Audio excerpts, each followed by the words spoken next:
We going. We going. Good evening, and welcome to the regular board meeting for Thursday, February 27th of the Warrensville Heights City School District. Dr. Rock, would you please call the roll? Mr. Fuller. Here. Mrs. Gator. Here. Mrs. Newman. Here. Mr. Freeman. Here. Mr. Roberts. Here. Now would everyone please stand for the Pledge of Allegiance? Pledge allegiance to the flag of the United States of America and to the republic for which it stands, one nation, under God, indivisible, with liberty and justice for all. Next item on the agenda is the approval of the agenda. Board, do I have a motion?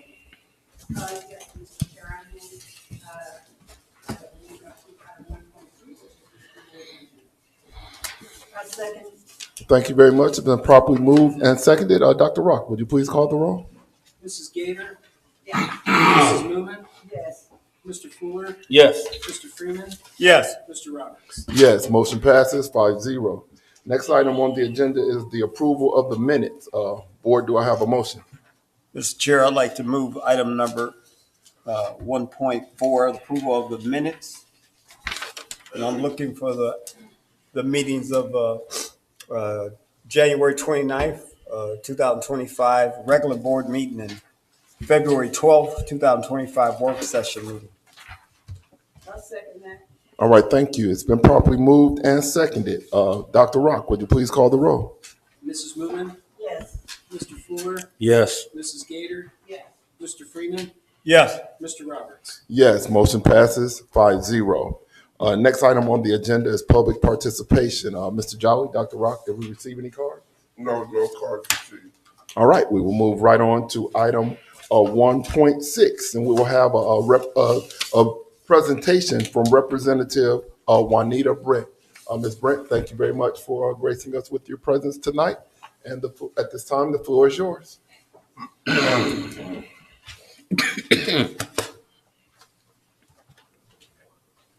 everyone. Thank you so much for the invite. My name is Juanita Brent. I just happen to be your state representative. And also, Is the mic work? She got turned on. so we are in the middle of budget season. The state of Ohio has a budget of $216 billion. It wasn't on? I didn't think so. Okay. The state of Ohio, this is Juanita Brent, state representative for House District 22. The state of Ohio has a budget of $216 billion.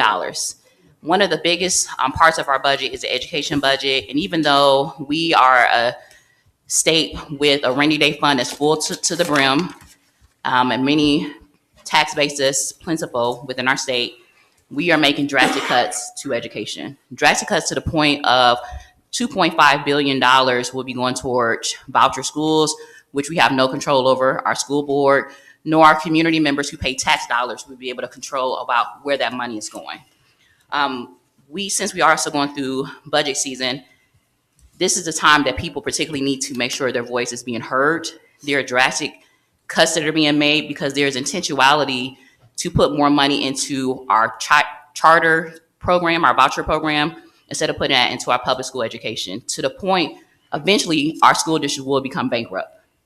Now, it's a hard thing to think about, being a time where we will have public school education that would not be funded by the taxpayer dollars, but that is where we are going within the state of Ohio, because there's a bigger agenda to get rid of education. Because if you can control education, you can control the people who live within this community. The handout that I've passed out gives people some public opportunities to actually testify coming up this coming week, to testify within our primary, secondary education. The man standing back there in the back, stand up real quick, Rev Robinson. He is our ranking member on education. He is the top guy in our state. I told him to come down. He's right over in Solon, but I was like, hey, I'm speaking over with my good folks here in Warrensville, and I want him to just stop in, because no one should consider themselves the smartest person in the room. You always bring somebody that's smarter than you. So that's the person that's smarter than me. And if you look on the first page, it'll give you the time to testify. The second page, because I really do want people in the community, not just the school board members, to consider testifying about our school our state budget when it comes to education is the actual physical slip that you have to fill out and send to our chair of education, which is Sarah Fowler Author. And she's also not that far from us either. She's in Ashtabula. But if you just look at our basic funding, you will look at how the funding is going. It's holding semi-steady, but it's not as long-term. It could be some drastic cuts that could be affecting us. And we just have to be able to speak up for ourselves right now before we look up, and we won't have a school district to look at.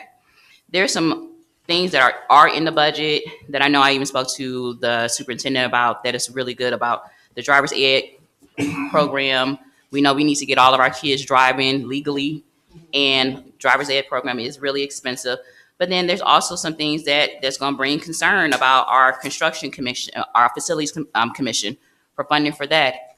Now, Warrensville, we have a lot of new schools, but we know that's not the case for everybody across the state. And so this funding, even for that, is not where it should be to really fund us making sure that every kid has a nice school building to be inside of. So I said I would say for a good time, not a long time. So I wanted to make sure I come home and make sure I present before everybody. And I'm even open to having questions to those in the community too. But just to let you know, there are people who want to get rid of our communities, and they're doing it particularly starting with our funding. And their excuse is going to be everyone's going to have to pay for schools with a local levy. And we won't exist if we have to go back and do levies. People don't want to continue to have levies. Thank you, President Roberts. All right. President, there was a handout that you gave us about some potential bills. Yes, I have All those too.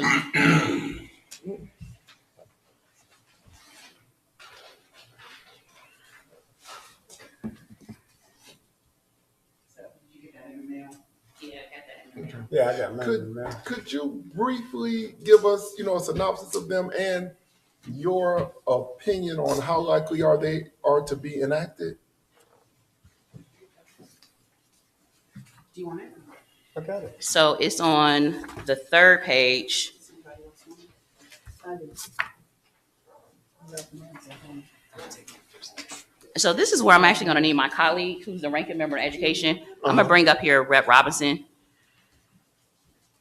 And so for those who are watching this at home, because I know you guys do record it, there Yes, were ma'am. bills that were introduced in the education committee, and they were sent out to our community leaders here in Warrensville Heights, North Randall, and Highland Hills to make sure that they were aware of it. There is a bill that was just introduced today that's going to add 54 additional credit hours to education that's being pushed. That was actually a press conference that was pushed out today. There's also a bill, Senate Bill 107, that's being rushed through the Senate to make sure that their school board members' races are partisan. That's also being rushed through the Senate. There is, I feel like there's a lot going on.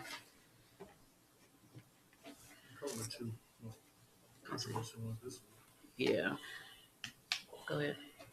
No, I'm curious if they have any questions. Okay. He wanted you to explain, elaborate on these bills. What's the likelihood of them passing? So House Bill 43 already passed the House. That one, for those who aren't familiar, that was Ashtabula High School. After they had the snowstorm, their roof caved in, and then also the computer servers.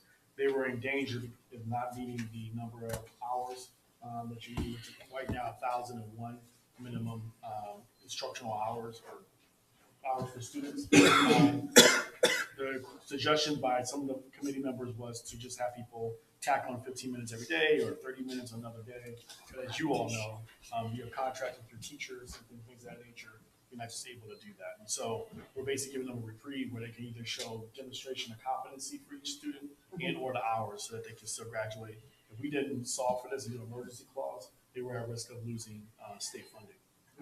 So we had to jump into action fairly quickly with that, and that was the chairwoman, Sarah Fowler Author, who's from there, and our Democratic members on the committee, and then also the caucus supported that because today Ashtabula, it could be tomorrow, Warrensville, anybody else. House Bill 3 came from our school board commission that the governor came up with. I think one of the local people that was on the school board commission was City Councilwoman Davita Russell. So it came up with some of the recommendations for how to deal with school buses and people dealing with those issues, particularly regarding the school bus. I forgot in what part of the state there was an accident with kids on a bus. And so Rep. Willis, not sure what part of Ohio he's from, but he came up with House Bill 3, which is going through committee right now too. And then Senate Bill 48 is another one that's a big issue, which is around just how but it's still public schools, but not traditional public schools are being audited. There's a lot of questions around how they're being measured for impact and results, but also how they're being audited for the dollars. As of right now, both for that and for vouchers, we don't really have a way of knowing how the money is spent once it's dispersed, which is different than where you're held accountable or any other traditional public school across the district for every single dollar, nickel and penny spent. Do you expect that to be enacted? I think that one is interesting. That the whole issue around transparency around charter schools has been going on for the last couple of years. Even when we get it passed out of one chamber, it doesn't pass out of the other.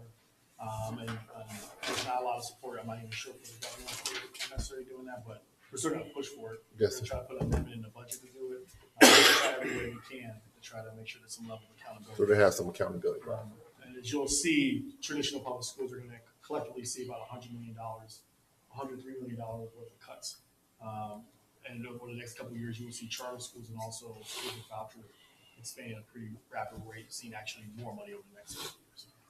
Another bill that's on the front page of this page for those sitting out in the crowd, underneath the municipal government section, is Senate Bill 69. That one is going to be receiving a second bill committee hearing. The reason why this is actually a rebirth of a similar pension bill we had last General Assembly, but this time is also going to include teachers' pension, and that's going to change the formula of how much contribution is going to teachers' pension. I forgot to put this underneath the education section, but it's on the municipal page, something we should be concerned about because how teachers may react to this may be for or against of what the school board recommends. So I definitely would suggest staying aware. But one thing I will say is that a lot of the bills, education bills that are really being pushed, and some are not even included on this paper because it needs to be updated, are actually happening out of the Senate right now. The House itself is worrying particularly about the $216 billion for our state budget, while the Senate is probably doing the most. It's your cousin that come over your house and be acting up. That's what the Senate is doing. So while we're trying to fix the state budget, the Senate is any type of bill that you can think of that you thought might be somewhat of a nightmare is being introduced in the Senate right now. So what we need you guys to do, and I just say that not even just for the school board, but for anybody who's concerned about our kids, we work too hard in this community. Thank you to, Superintendent Jolly and everybody on this board for this wonderful school district from where it started some years ago to where it is now. And outside of it just being a beautiful building, you guys have had a great success with our students that are here. They are trying to take away all of that. And if all you are left with is a building, but you can't pay for your teachers, you can't pay for your athletic program, you can't pay for books or for even a go around the block, or you can't even pay for school buses because you're going to have to put more effort into making sure these charter schools and private schools receive busing over your own children here in this community. Those are the type of choices that you're going to have to make. So if you do not speak up for yourself, who else will? Now I'm down there fussing, cussing, beating up these old dudes all the time. Rep. Robinson can be my witness. And so I'm reaching out to y'all all the time, not just because I like to be annoying and like to contact you guys all the time, but we literally are fighting for our life. And everything you feel like you're seeing here on the national level, you're definitely seeing it already implementing itself on the state level. And this problem with the charter schools and these vouchers has been a problem for the state of Ohio. This didn't just happen because you think of a particular president is in office. We've had a problem with the amount of money that's going towards charter schools, vouchers for kids who've never even stepped a day in our school district. They are getting vouchers. Never even took a chance to see how good our school district is, or to see how good our theater program is, or see how good our STEM program is. And so that is a whole problem within itself. And I don't think the community should take it lightly. We had 167 people come testify these past 2 days about the budget, particularly about education, not about all these other topics. Let's not get started up on the cannabis money that won't be going back home to communities, but particularly about education, primary, secondary education. It was 167 people. How many people from Warrensville came? So as we think about what we're going to do for our next steps, the choice is easy. The testimony slip is on the backside, the second page, right here of the black and white item. You fill it out, you send it in. You can send it in an electronic version to Sarah Fowler, author, who is the chairwoman of the primary and secondary education, and you too can come testify. We need you. Ohio needs you, and I cannot do this by myself. I would love to come testify, but unfortunately, I don't know that it's going to be possible. Will they accept letters or? Yes, Can you just send a letter? you can do written testimony if you cannot come in person. I know some other school districts they're renting buses and they're coming down like little posses with their little matching jackets, gang gang. That's what they looking like out here.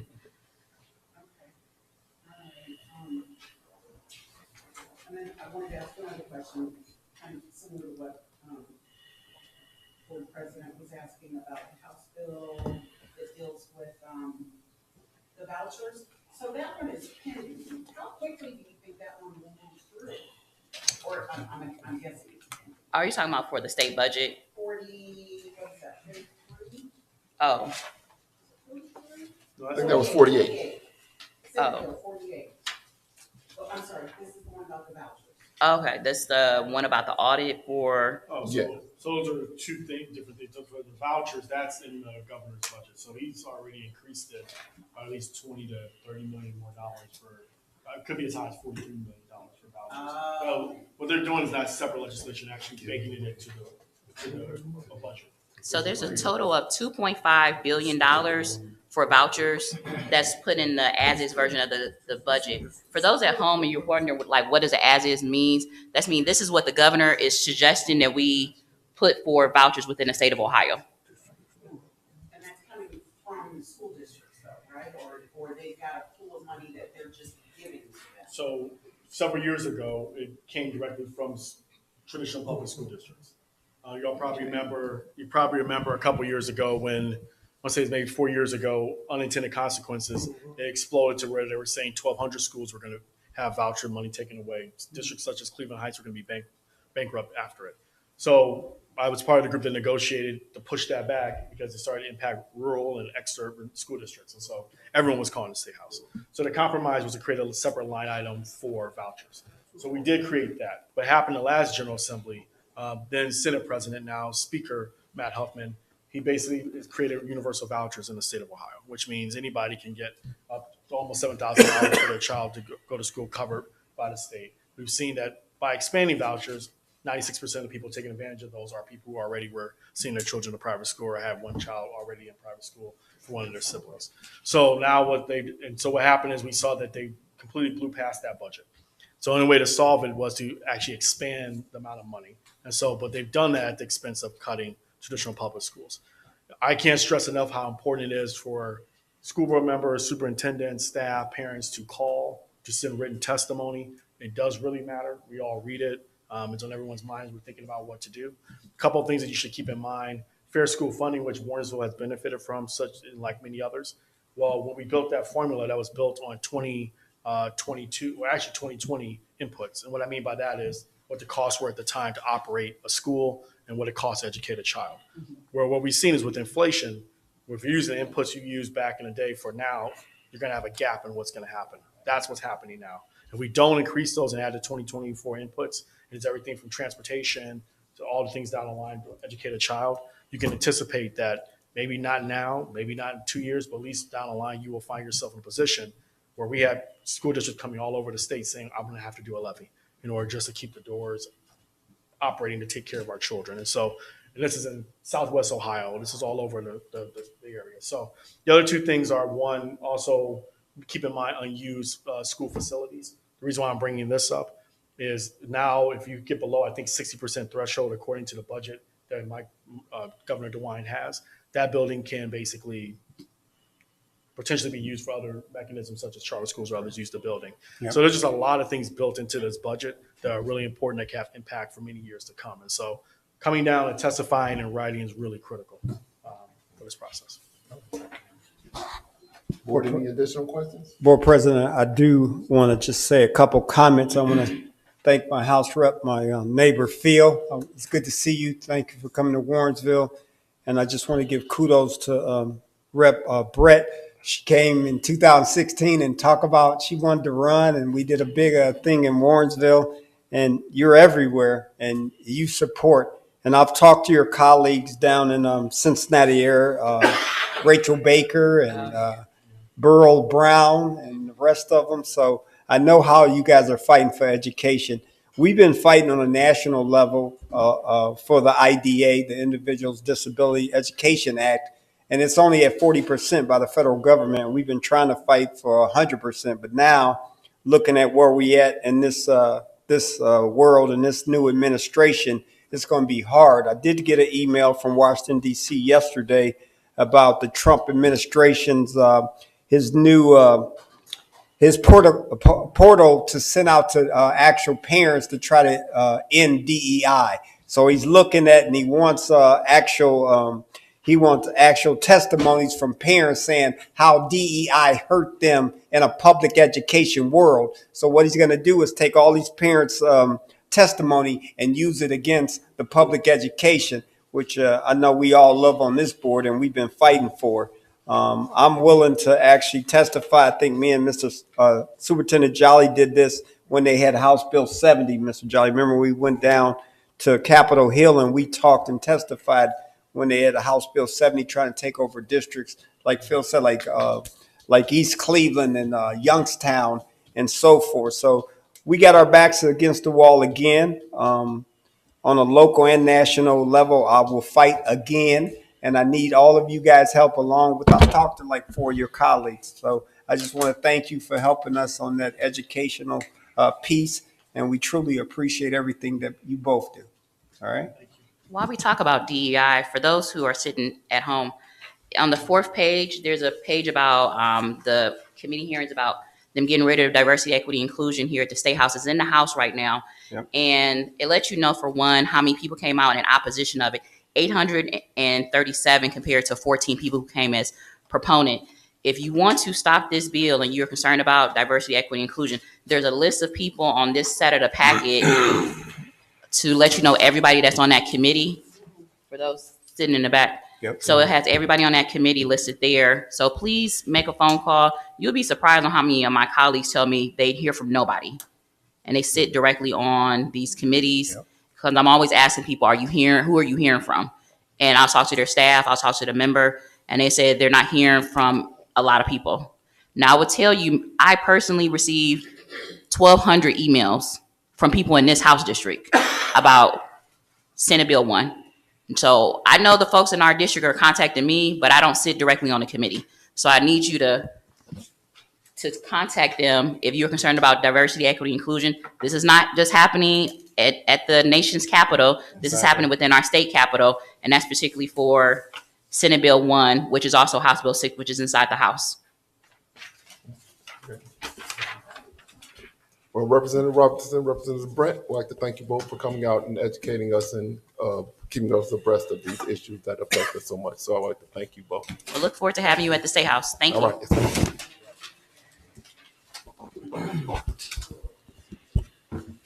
All right, that takes us to agenda item 1.7, board reports. Board, do we have any reports this month? Anyone? Did you want us to go over? You want to do it later? The one that we did? That was just this past? Yeah, We should probably push that to give you more time to prepare. Well, okay. All right. So we'll go to that will take us to item 1.8, superintendent report. Mr. John? Yeah, so just a real brief report. I'd like to announce that the district Black History program will be tomorrow at 6 o'clock at the high school. I'd also like to thank the district chairperson, Dr. Rachel Bruce. She coordinated the entire district program. She worked with key leads from every school, but she has took the lead to be the district Black History program coordinator.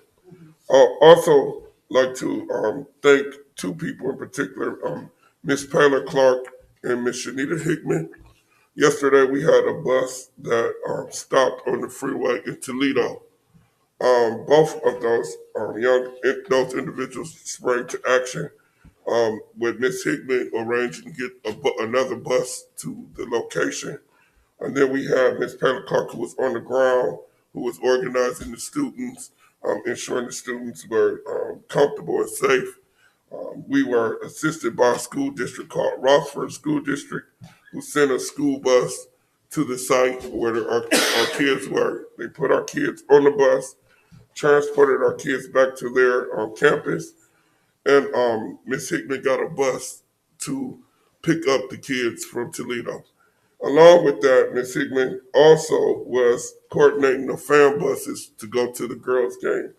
So in the midst of a crisis, I want to publicly commend Ms. Clark and Ms. Hickman. There were other chaperones on the bus also, and I'll mention them at a different time. But it showed Tiger Pride. It showed the commitment to our scholars. It showed in the midst of crisis, the collaboration with another school district to ensure our students were safe. Also, I'd like to celebrate our girls basketball team for reaching the regional final. Let's give them a round of applause. For the second time in the history of Warrensville High School, our girls are playing in the regional final. Congratulations to Coach Ortney and the rest of the team. Athletic Director Swift for their hard work getting us to this iconic opportunity. Tomorrow there'll be a clap out of the students. So what we're going to do is have the girls go through each of the schools and just have the kids clap and coordinating with a pep rally at the high school. And also our boys team will be playing Saturday for a district final at Marlington High School. They play against Marlington at North Ridgeville High School. So the boys start at 4, the girls start at 7:30. Yeah. So what we will have a fan bus. I think we'll have one fan bus that will go to both games. So it'll start at the boys' game and then transfer to the girls' game. I do want to appreciate that the board has been sending the kids to the game. So we have provided our students with free tickets to the game. The first game, we sent 30 students. In the second game, it was 55 students who participated, which did give our team a lot of pride and a lot of energy to do well. We do need a crowd, and I am asking the public and anybody who's paying attention, we need everybody to come. If you can, come to both games, come to both games. But we need fans, and I would say especially for the girls' game. The girls are playing like 15 minutes away from the team that we're playing against. And they're going to have a lot of people at the game. And we need Warrensville to be able to match the energy of the other team. That's at 7:30 at Norwalk High School, which is about an hour, 20 minutes from Warrensville. So that concludes my report. I just want to also just commend our team, our coaches, our teams, our players for outstanding seasons. The Black History programs at each school have been outstanding. They did school programs, and now they're going to do the district program. They've been outstanding. I've seen all of them, except for one. Today, I did not make the preschool. The middle school is tomorrow at 1:20 tomorrow. The middle school is at 1:20 tomorrow.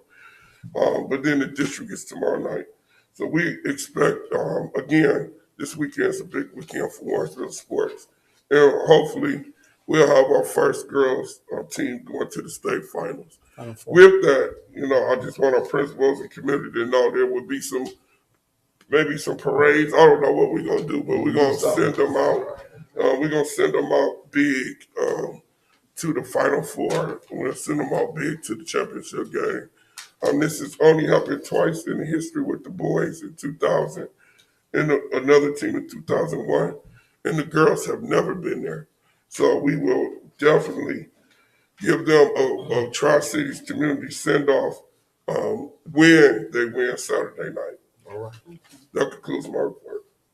All right. Thank you very much, Mr. Johnson. I do have one more. I forgot one thing. And the wrestling community always get mad at me because I forget them. They think I forget them. Yep. But I'm not. We have 2 wrestlers. They'll be in the district final at Kinston starting tomorrow. I'd like to publicly acknowledge our coach, class of 1991, graduate Michael Robinson, from a long line of wrestlers who's took charge of the wrestling program and is doing his best to get the numbers up. And we are two guys going to the district, so we are very hopeful and prayerful that they both will also make it out to the regionals. That concludes my report.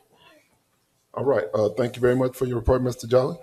That moves us into section 2, treasurer's report and financial recommendations. Board, do I have a motion to approve the 4 items in this section?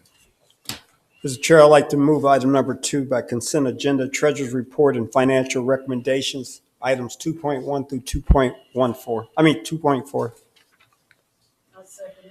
All right, thank you very much. We have it's been properly moved and seconded. Dr. Rock, would you like to give us a brief synopsis of the items in this section? Yes. The cash reports are our normal business that we do. The 2 policies, we've went into detail on these 2 times. So this is the first readings for the credit card policy and the debt management policy. So we went in depth on those in the past 2 board meetings. And the last one is a technology purchase that thankfully for our business operations and Kenny coming to us saying that, if we don't get this in now, we're going to be impacted by tariff increases. So this is the technology purchases for next year. So we're ahead of the ball on that. And then that concludes this section. All right, understood. Any questions for Dr. Rock, board? None for me. All right, Dr. Rock, would you please call the roll? Mr. Fuller? Yes. Mrs. Gator? Yes. Mrs. Moomin? Yes. Mr. Freeman? Yes. Mr. Roberts? Yes, motion passes 5-0. That brings us to section 3, superintendent's recommendations and presentations for board actions, certificated staff. Board, do I have a motion? Mr. Chair, I'd like to move item number 3 by consent agenda, superintendent's recommendations and presentations for board action, certified staff, looking for items 3.1 through 3.7. All right, thank you very much. It's been properly moved and seconded. Mr. Jolly? Yes, sir. 3.1 is the hiring. I'm sorry.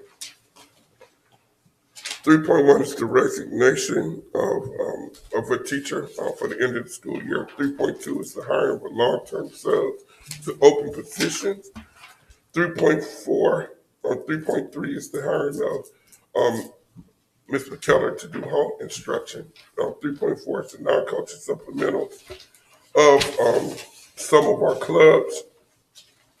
3.5 is amendment to our club supplementals. And 3.6 is the employment of a part-time teacher at the Early Childhood Center. This is due to services that were due to our students. And I'll speak to this toward the end, in which we have students with special needs and we didn't have enough teachers. So we need to hire someone to fill some hours in providing students with services for special needs students. 3.7 is an amendment to, it was a correction that was made on the hiring of this individual's contract. So they called it an error in the first submission. Well, I do want to speak a little bit to looking forward, because as we look at hiring and so forth, it's very important as Ms. Brent came and started to talk about the money. It did appear that our district was increasing, but we do understand and know that there's a possibility attack on the IDEA funds and the Title I funds that we will be seeing. We will be submitting a right sizing of the district proposal to the board, looking at ways that the board can become more efficient. This is to ensure that if these things happen, that we are able to meet the needs of our students, but also not blindsided and have to make massive decisions without it being thoughtful and thought out. As we face challenges in the past, we have always been proactive in thinking through what's the most essential areas that we need support. And there's no, and I attend a lot of the meetings that's talking about what's going on with special ed and the IDA and what's going on with Title One. And it's very unpredictable on what's exactly going to happen. But if we're looking at the trends that we see, there's going to be cuts, and how far and how deep the cuts are. So I think it's our financial responsibility to really look at ourselves and look at where we can kind of become more efficient. So we will bring a plan to you very soon for you to review. Because this is very serious business. And I will say this too, our special needs population is getting more intense. We looked at our numbers, we went from 17 autistic students in 21 to 51 now. That's an additional 3 units of students. And if we do the math on that, that's almost 120,000 per unit just for a teacher and a paraprofessional. If those numbers continue to rise, again, that's a whole other area that 4 years ago we weren't spending as much. The IDA money does not cover the entire cost of that. We've had to modify classrooms to add additional space for those students. So, and the needs are coming in more severe. They're more severe. We've been over there meeting with this urban team, and we hear their concerns. There's a lot of concerns, but there's really we're looking that we're gonna have to face more of young people coming in that have severe disabilities. So with that, that's just one area that's tripled in over 4 years with us doing nothing. It's just the effects of the pandemic, and that's what everyone attributes it to. If you talk to other school districts, they've all doubled or tripled their autistic population also. So I wanted to put that out there. I should have spoke to it in my report, but in this section, I wanted the opportunity just to share that we are definitely looking at ourselves, because we know that we're gonna have some needs on one side, and we want to make sure we're able to meet them. Or any questions or concerns at this time? Well, I'm looking at from 17 to 51. To 51. Do we have enough staff to meet the needs of these students? So that's why we always hiring. If you always see a special needs teacher on the agenda, that's the reason. Because they keep coming. So this part-time teacher, and Miss Lindsay can probably speak to it in more detail, Miss Lindsay. So how many? Take into consideration the student with autism, the student ratio is smaller. Oh, So okay. you can only have 6 to 8 students per teacher and para. Where before you have a student that's specific learning disability or emotional disturbed, that ratio, teacher to student ratio is like 12 to 14. So that doubles the staff that you need for that category of disability.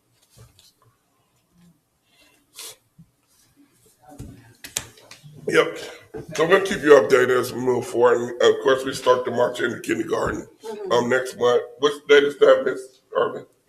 March 15th. So we'll start that process to see who's coming. We'll know. May I ask a question about non-coaching supplementals? So I know we talked about turning golf into one of our sports. When do we anticipate something like that happening? What are the steps for that to occur? So I think, and Coach Swift is here, the idea is here, but I know it's not difficult for us to petition the OSSA to get the team. I am trusted in Coach Swift's opinion of when he's going to do it. I'll allow Coach Swift to share when he thinks that's going to happen. So the goal right now is over the next probably 2 years. But obviously, like sports like golf and bowling, it takes a little bit of time to develop the skill set to be able to compete. You know what I mean? So we actually, like our club bowling team actually competed in our conference bowling tournament this year. Just to it was in January. So it was supposed to be a Spades, but it got transferred to another bowling alley because of the issue that but we just wanted to give them a taste of competing. Now, obviously, they didn't do that great, obviously, with other teams that compete all year, so, but we wanted them to get exposed to what that competition level was like. You know, they're just used to going to just bowl, you know, and just bowl, but it's not really competition. It's totally different. And I know at Top Golf, like I know the club, they go to Top Golf. Yeah. You're learning from an instructor, but that's completely different. For bowling, so do you need an instructor for bowling? So actually myself and that, I know we're like kind of talking about getting an instructor to kind of like basically like we do clinics for basketball and other things like that to get an instructor to help develop our kids. That's something that we were actually talking about the last couple of weeks. So we're looking to do that sometime like in the summer or early fall, so to kind of get them ready. Let's get together. Let's get together, because I know the bowling community, same thing with golf though. I even know some ladies who bowlers that have switched to golf, because some of the skill set is the same. For sure. But I don't think you have to wait 2 years for bowling. Yeah, bowling next year will be bowling. Yeah. But I mean, like golf, I think it'll probably be, and you don't need a lot of kids to make a team for golf or bowling. Like five. I was gonna say 5. So we've been garnering interest. We got kids that are doing those club things, but we're kind of like prepping them to understand, like, hey, we're transitioning this into an actual sport. You know what I mean? So that's kind of the conversation that I've been having. Also with soccer too, they just met with somebody to be a soccer director. Monday about trying to bring soccer. He runs a club. We're trying to get him to kind of partner with us to help develop our youth soccer program and get these kids so we can start having soccer teams in our schools as well. It's all right, Mr. Giant, and maybe reach out. 100%.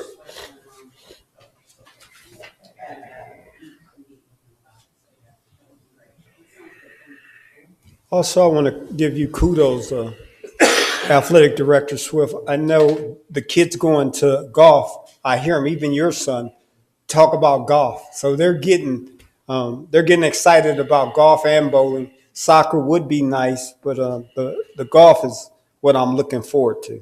It's a sport that we play. So. Right. Thank you. Thank you, Mr. Freeman. Any more comments or questions about any items in section number 3? All right, hearing none, Dr. Rock, would you please call the roll? Mrs. Gator, Yes. Mrs. Miller, Yes. Mr. Fuller, Yes. Mr. Freeman, Yes. Mr. Roberts. Yes, motion passes 5-0. That takes us to section number 4, superintendent's recommendations and presentations for board action classified staff. Board, do I have a motion? Mr. Yes, Mr. Chair, I move that we accept item 4.0, superintendent recommendations, presentations for board action, classified staff 4.9 to 4.3. I'll second. Thank you very much. It's been properly moved and seconded. Mr. Jolly. Yes, 4.1 is the resignation of a security officer. 4.2 is the employment of a bus driver. 4.3 is the employment of our Tiger tutors. These are high school. Most of them are juniors that will be tutoring our younger students. I'd like to thank Ms. Thornton, Director Thornton, for her Tiger tutor idea. She took the kids through the entire process. Ms. Johnson also assisted her in getting those kids on board and ready to go. So, Ms. Thornton, when will they start? So we have started already, so the school will work on the 15th at our Saturday Academy.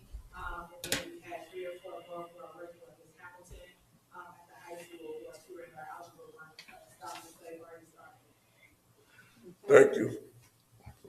And most of these students are juniors, so they will be able to come back next year and please and help us again. I like that program. Board, any questions about anything in this section? All right, Dr. Rock, would you please call the roll? Mrs. Moomin, Yes. Mr. Fuller, Yes. Mrs. Gator, Yes. Mr. Freeman, Yes. Mr. Roberts. Yes, motion passes 5-0. That brings us to section number 5, superintendent's recommendations and presentations for personnel and programs. Board, do I have a motion? Mr. Chair, I'd like to move item number 5, superintendent's recommendation and presentation for personnel and programs Looking for items 5.1 through 5.11. All right, thank you very much. It's been properly moved and seconded. Mr. Jolly. Yes, 5.1 is affirming a modification of a suspension. 5.2 is the same, it's the reversing of a suspension. 5.3 is the renewal of a contract with Sawyer, which provides speech and language services to students. Again, that's a supplemental provider to help us with our bulging amount of students who need that type of support. 5.4 is our partnership with Kenyon College to provide CAP AP, which is we've had that partnership for I would say over 15 years. When I was the principal, we had that same contract. 5.5 is OSSA. This is a standard resolution that we passed to say that we're participating next year. And then 5.6 is the district calendar for next school year. 5.7 is, again, a supplemental contract, which we had to increase because we have more students being placed off for intensive support. 5.8 is another service that we use for our special needs students, again, for students being placed off for intensive support. 5.9 is the Tiger Cub Club. Again, this is another intervention and support for the Early Childhood Center for Mrs. To provide support for our kindergarten students to make sure they get a great start. And then 5.10 is Credit Recovery Program. Again, this is for the summer. This is traditional, which we've done every summer since we've been here. 5.11 is our summer school program. This kind of took a different take this year. Now have Ms. Thornton come up and talk about the Summer Learning Academy. It's basically going to take a project-based theme in which the students would work on projects which will infuse the standards, and at the conclusion, they'll have like a showcase. Ms. Thornton, if you could share your vision for how that would look. Absolutely. Good afternoon, board. Good afternoon. It was fitting that we had a legislator come and talk today because that's similar to the theme of this program with everything that's taking place in our community, in our state, and in our nation. I really thought it was meaningful for our scholars to really take an active role. So Summer Academy will do what it traditionally does. We will target students who need intervention, and we will still provide that intervention. But this year it has a theme, and it's called Change Makers, Be the Difference. So our K-12 students will be called Little Leaders in Action. They'll focus on kindness, responsibility, and teamwork, and then integrating different field trips. So ideas of them going to the fire station or police department, visiting them, talk about those things. Our 3rd through 5th graders will be young problem solvers, focusing on leadership, innovation, community impact, and taking trips to things like the Science Center to learn how they can be change makers by inventing and use of technology. And then 6 through 8 will be future change makers, with their focus being on social justice, advocacy, and leadership, and having city hall or local government office visits.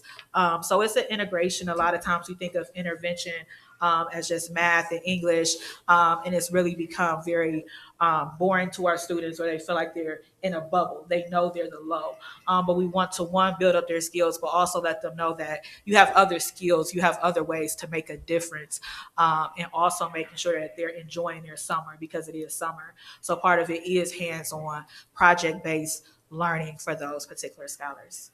And then the last part is a celebration of leadership and learning. So that final week, the project that they create throughout the 4 weeks, they will present to the local leaders who have been part of it, and then also their parents, to see that end project, that end goal. Right. Question. Yes. So what is the criteria for students to attend this? So the criteria is any students who are on reading improvement monitoring plans, Also, any students based on our universal screeners who are well below or below grade level. That's our initial push. So in years past, we haven't always gotten a registration out on time or in enough time before parents start to sign their kids up for other activities. So that's why I wanted to get it on the February board agenda. I want to do the job postings in March and then let families know about this programming so that way we can enroll, and then we have enough for, I believe, 20 to 30 students per grade level. So then once we send out invitations to the students who fit the criteria, if we don't get enough interest, then we'll open it up to other students as well. I was going to say, it honestly sounds like something that any of the students. Absolutely. Regardless of where they fall, that they would get something from it. Absolutely. So we're hoping that we can fill every single seat, and not just fill the seats, but that we have really good attendance. So in years past, the attendance has not been constant.